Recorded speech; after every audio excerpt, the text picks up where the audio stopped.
अगर मैं कहूँ आप अपने बिजनेस में 30% टाइम वेस्ट कर रहे हो सिर्फ क्लाइंट को ऑनबोर्ड करते हुए और इसकी वजह से आपके रेवेन्यू भी स्टक है।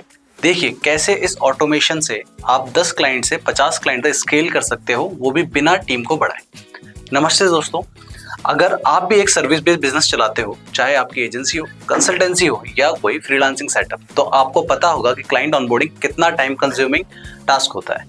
Email, calls, follow up, documentation, payments हर बार मैनुअल करना पड़ता है और रिजल्ट्स डिले, कंफ्यूजन और कभी कभी तो क्लाइंट ही इरिटेट हो जाता है।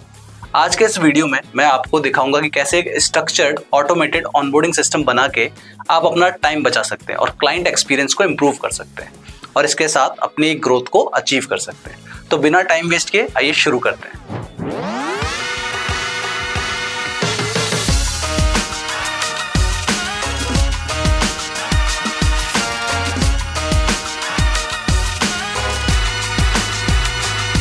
पहले समझते हैं मैनुअल ऑनबोर्डिंग में क्या क्या प्रॉब्लम्स है।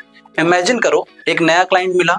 अब आप क्या करते हो, उसे एक वेलकम ईमेल भेजते हो मैनुअली, फिर एक कॉल शेड्यूल करते हो उसकी डिटेल लेने के लिए, फिर कॉन्ट्रैक्ट या एग्रीमेंट भेजते हो जो शायद जेनरिक टेम्पलेट है, इनवॉइस मैनुअल जनरेट करते हो, पेमेंट रिमाइंडर मैनुअली भेजते हैं, देन प्रोजेक्ट की किक ऑफ मीटिंग को आप सेट करते हो, ऑनबोर्डिंग डॉक्यूमेंट शेयर करते हो या तो व्हाट्सएप पे, ईमेल पे या कभी कभी गूगल ड्राइव पे। रिजल्ट्स क्या होता है, बहुत ज्यादा कंफ्यूजन और जिसकी वजह से डिले होता है। अगर आप 2-3 क्लाइंट एक साथ आए तो कंप्लीटली कैओस बन जाता है और सबसे बड़ी बात, आप इस प्रोसेस में इतना इन्वॉल्व हो कि आप बिजनेस ग्रोथ पे फोकस ही नहीं कर पाते।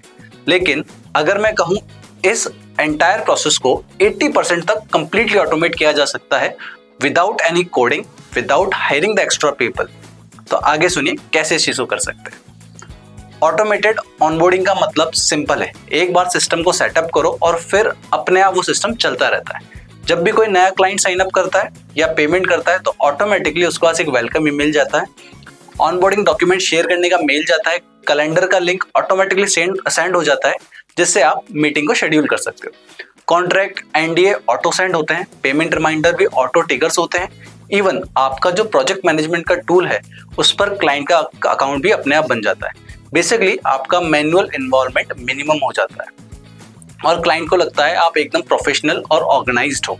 मैं एक एग्जांपल देता हूँ। 2023 में हमने एक क्लाइंट को ऑनबोर्ड करा। पहले हम मैनुअली सब कुछ कर रहे थे तो 10 क्लाइंट थे जब तक तो सब कुछ होता रहा, बट जैसे ही हमारे क्लाइंट थोड़े बड़े 20-25 तक होने लगे तो कंप्लीटली मैसअप हो गया। एक क्लाइंट का कॉन्ट्रैक्ट पेंडिंग था तो दूसरे का इनवॉइस मिस हो गया, तो किसी का ऑनबोर्डिंग कॉल शेड्यूल करना भूल गए, तो क्लाइंट सेटिस्फेक्शन रेशियो काफी ज्यादा डाउन आ गया।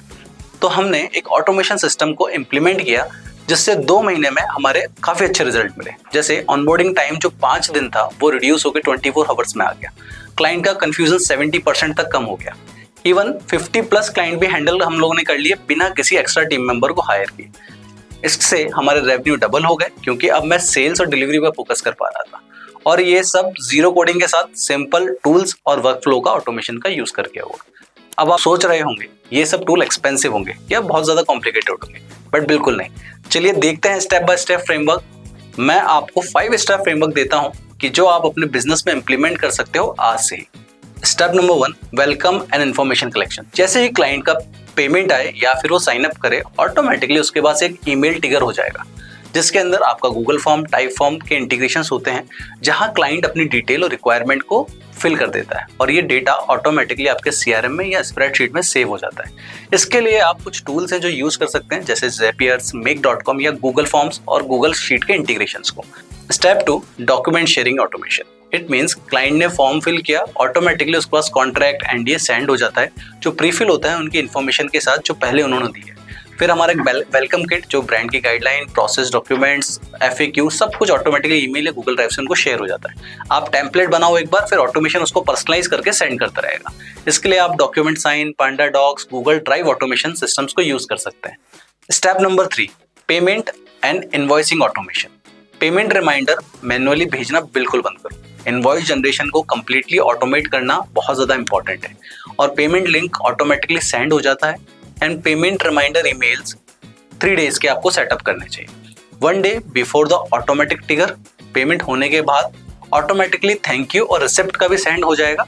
इसके लिए आप कुछ रेजर पे, इंस्टामोजो विद ऑटोमेशन ट्रिगर्स को यूज कर सकते हो। अब step number 4 is scheduling and kick off meetings. इसके लिए manual back and fourth calling बंद करना है। इसमें हमें ऑटोमेटिकली कैलेंडर का लिंक शेयर करना है, जैसे कैलेंडली या गूगल कैलेंडर का, जिसपे क्लाइंट अपनी कन्वीनियंट के हिसाब से खुद मीटिंग को बुक कर सकता है। And meeting confirmation reminder email automatically client के पास जाते हैं, सो मीटिंग से पहले ही एजेंडा ऑटोमेटिकली शेयर हो जाता है। इसके लिए आप Calendly, Google calendar plus email automation का यूज कर सकते हैं। स्टेप नंबर 5 है आपका project setup. Project setup automation के अंदर हमें पेमेंट और किक ऑफ के बाद ऑटोमेटिकली क्लाइंट का अकाउंट प्रोजेक्ट मैनेजमेंट टूल में सेटअप होना है, जिसके लिए आप ट्रेलो, आसना, क्लिकअप जैसे टूल्स को यूज कर सकते हैं। वेलकम मैसेज भेज के प्रोजेक्ट की टाइमलाइन, माइलस्टोन सब कुछ ऑटोमेटिकली क्लाइंट को शेयर हो जाता है। इसके लिए आप स्लैक या व्हाट्सएप ग्रुप भी ऑटो क्रिएट कर सकते हैं। इसके लिए आप टूल यूज करिए ट्रेलो, आसना या क्लिकअप का API integration.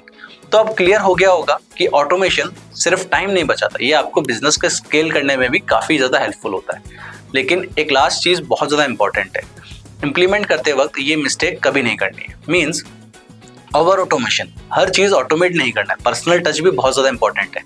Kick off call हो या इंपॉर्टेंट डिस्कशंस में ह्यूमन इन्वॉल्वमेंट रखना भी जरूरी है। कॉम्प्लेक्स वर्कफ्लो बनाना, ये भी नहीं करना चाहिए, क्योंकि सिंपल रखो, ज्यादा कॉम्प्लिकेटेड बनाएंगे तो मेंटेन करना मुश्किल हो जाता है। टेस्टिंग को कभी स्किप नहीं करना है, पहले टेस्ट करना है अपने टीम मेंबर पे, फिर लाइव क्लाइंट पे उसको यूज करना है। स्टार्ट स्मॉल, पहले सिर्फ वेलकम ईमेल और डॉक्यूमेंट शेयरिंग पे ऑटोमेशन करना है, फिर ग्रेजुअली बाकी स्टेप्स को भी ऐड करना है। तो दोस्तों एक छोटा सा रिकैप करता हूँ जो भी हमने अभी समझा है। मैनुअल ऑनबोर्डिंग से आपका टाइम वेस्ट हो रहा है, डिले क्रिएट हो रहा है और स्केलिंग रोक रहा है।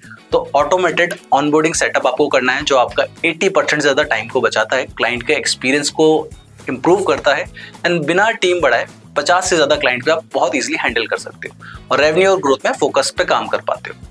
इसके लिए फ्रेमवर्क बहुत सिंपल है, welcome, documents, payment, scheduling, project setup सब कुछ ऑटोमेट करना है। तो स्टार्ट करो आज से। इवन अगर एक भी स्टेप ऑटोमेट करोगे तो आपको फर्क दिखने लगेगा। आज ही बिजनेस ग्रोथ और ऑटोमेशन टिप्स के लिए मुझे फॉलो करो और मिलते हैं नेक्स्ट वीडियो में। Till then keep growing.